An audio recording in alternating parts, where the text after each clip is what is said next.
ಶೈಕ್ಷಣಿಕ ಕ್ಷೇತ್ರದಲ್ಲಿ ಕೂಡ ಮಕ್ಕಳು ಮುನ್ನೆಲೆಗೆ ಬರುವ ಹಾಗೆ ಸಹಾಯ ಮಾಡುತ್ತದೆ. ಅದೇ ಕರ್ತರೆ ಸಭೆಯ ಮಕ್ಕಳಿಗಾಗಿ ನಾನು ಪ್ರಾರ್ಥಿಸುತ್ತೇನೆ.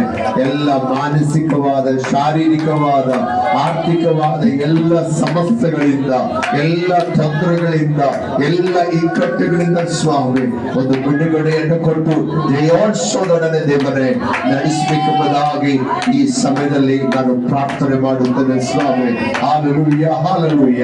ನಿಮ್ಮನ್ನು ಪ್ರೀತಿಸಿ ಅರ್ಪಿಸಿದ ಈ ಕಾಣಿಕೆ ದೇಶಭಾಗಕ್ಕಾಗಿ ಸ್ತೋತ್ರ. ಕೊಡಿರಿ, ಕೊಡಲ್ಪಡುತ್ತದೆ. ಜಡಿದು ಅಲ್ಲಾಡಿಸಿ ಹೊರಸೂಸುವ ಹಾಗೆ ಕೊಡುತ್ತಾನೆ. ಆದರೆ ನಮ್ಮ ಕರ್ತನು ಐಶ್ವರ್ಯವಂತನ ಆಗಿರುವ ಪ್ರಕಾರವಾಗಿ ತನ್ನ ಮಕ್ಕಳ ಪ್ರತಿಯೊಂದು ಕೊರತೆಗಳನ್ನ ನೀಗಿಸುತ್ತಾನೆ ಎಂಬುದಾಗಿರುವಂತಹ ಯಾವ ವಾಗ್ದಾನ, ಆ ವಚನ ಇವರ ಮೇಲೆ ಉಚ್ಚರಿಸುತ್ತಾನೆ, ಇವರ ಮೇಲೆ ಉಚ್ಚರಿಸುತ್ತಾನೆ. ಇದು ಸ್ವಲ್ಪ ಸಮಯ ನಿಮ್ಮ ಸಾನ್ನಿಧ್ಯದಲ್ಲಿ ಕೂತ್ಕೊಳ್ತಾರೆ. ಯೇಸುವಿನ ನಾಮದಲ್ಲಿ ತಂದೆ, ಕೂತ್ಕೊಳ್ಳಿ.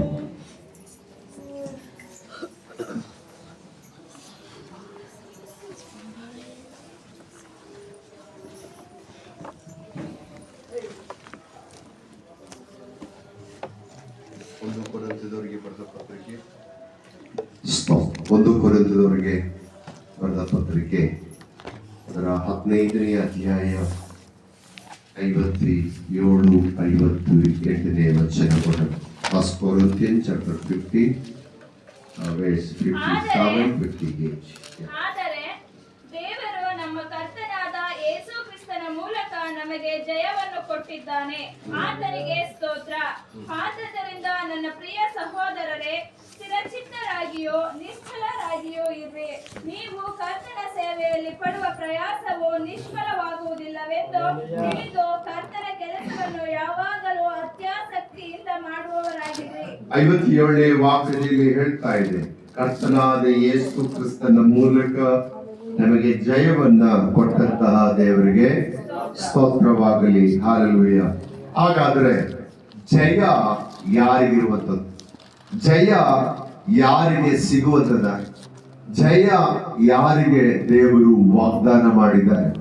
ಜಯ, ವಿಕ್ಟರಿ ಅನ್ನೋದು ದೇವರು ಯಾರಿಗೆ ಕೊಡಲಿಕ್ಕಿದ್ದಾರೆ? ಸ್ತೋತ್ರ.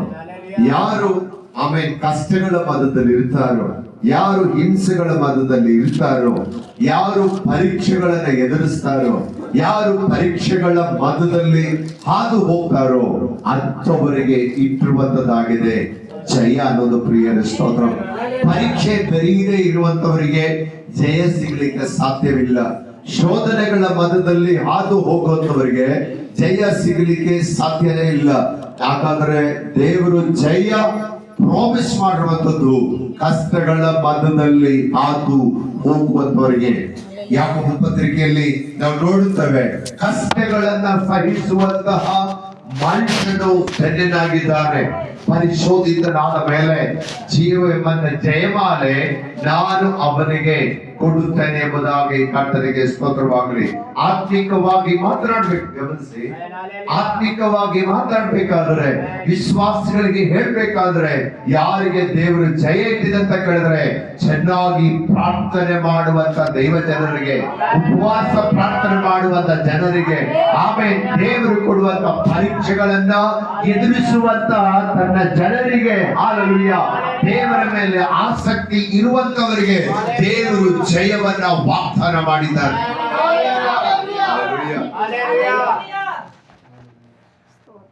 ಸತ್ಯವೇದದಲ್ಲಿ ಯೇಸು ಸ್ವಾಮಿ ಬಿಟ್ಟು ಸೆಕೆಂಡ್ ಕ್ರೈಸ್ಟ್, ಸೆಕೆಂಡ್ ಜೀಸಸ್ ಎಂಬುದಾಗಿ ಹೇಳ್ಬೋದು. ಪೌಲ್ ಎಂಬಂತ ವ್ಯಕ್ತಿ ಅನೇಕ ಸಭೆಗಳನ್ನ ಸ್ಥಾಪನೆ ಮಾಡಿದಂತ ವ್ಯಕ್ತಿ, ಅನೇಕ ಪತ್ರಿಕೆಗಳನ್ನ ಬರೆದಂತಹ ವ್ಯಕ್ತಿ, ದೇವರ ಸಂದರ್ಶನವನ್ನ ಮುಖಾಮುಖಿಯಾಗಿ ನೋಡಿದಂತಹ ವ್ಯಕ್ತಿ.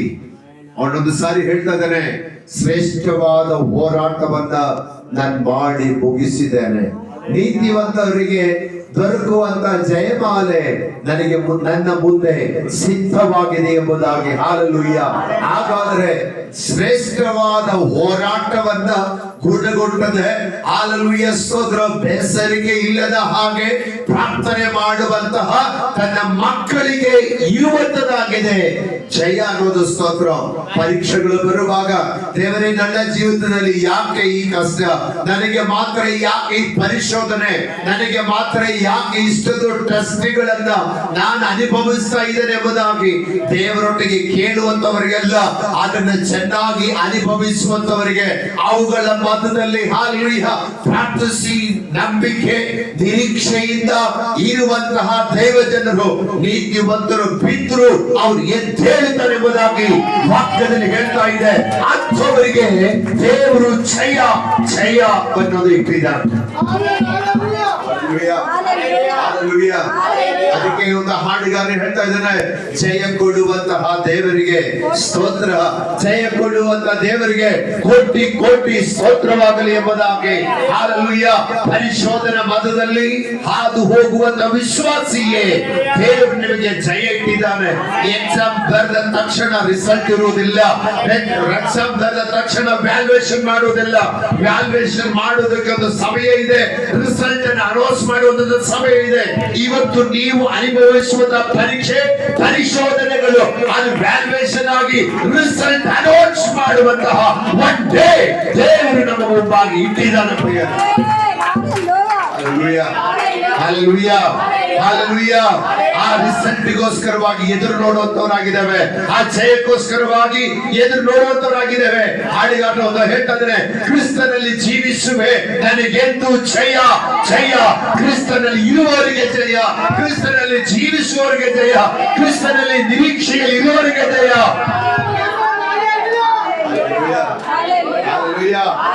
Hallelujah. ಕೀರ್ತನೆಗಳ ಪುಸ್ತಕ 44ನೇ ಅಧ್ಯಾಯ ಅದರ 3ನೇ ವಾಕ್ಯ ಯಾರಾದ್ರೂ ಗಟ್ಟಿಯಾಗಿ ಹೋಗ್ಬೋದು. Psalms 44 verse 3. ಕೀರ್ತನೆಗಳ ಪುಸ್ತಕ 44ನೇ ಅಧ್ಯಾಯ 3ನೇ ವಚನ. ನಮ್ಮ ಪಿತೃಗಳಿಗೆ ಕತ್ತಿಯೇ ಈ ದೇಶವನ್ನು ಸ್ವಾಧೀನ ಮಾಡಿ ಕೊಡಲಿಲ್ಲ, ಅವರ ಭುಜಬಲವೇ ಅವರಿಗೆ ಜಯ ಕೊಡಲಿಲ್ಲ. ನಿನ್ನ ಭುಜಬಲ, ಹಸ್ತ, ಪ್ರಸನ್ನತೆ ಇವೇ ಅವರಿಗೆ ಜಯವನ್ನುಂಟು ಮಾಡಿದವು. ನಿನ್ನ ಒಲುಮೆ ಅವರಿಗಿತ್ತಲ್ಲ. ಇಸ್ರಾಯೇಲ್ರ ಜೀವನ ಚರಿತ್ರೆ ನಾವು ಗೊತ್ತೇವೆ.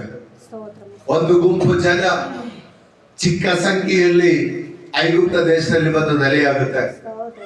ಆ ಚಿಕ್ಕ ಗುಂಪು ದೊಡ್ಡ ಸಂಖ್ಯೆಯಲ್ಲಿ ಬೆಳೆದು ನಿಂತ್ಕೊಳ್ಳುತ್ತೆ. ಆ ಗುಂಪಿನ ಬೆಳವಣಿಗೆ ನೋಡಿ ಐಗುಪ್ತದಲ್ಲಿರುವಂತಹ ಫರೋಹ, ಆಮೇಲೆ ಹಾಲೆಲೂಯಾ ಸ್ತೋತ್ರ, ಐಗುಪ್ತರು ಕೂಡ ಭಯಭೀತರಾಗ್ತಾರೆ. Price the lord. ಈ ಜನ ಹೀಗೇನೆ ಬೆಳೆದು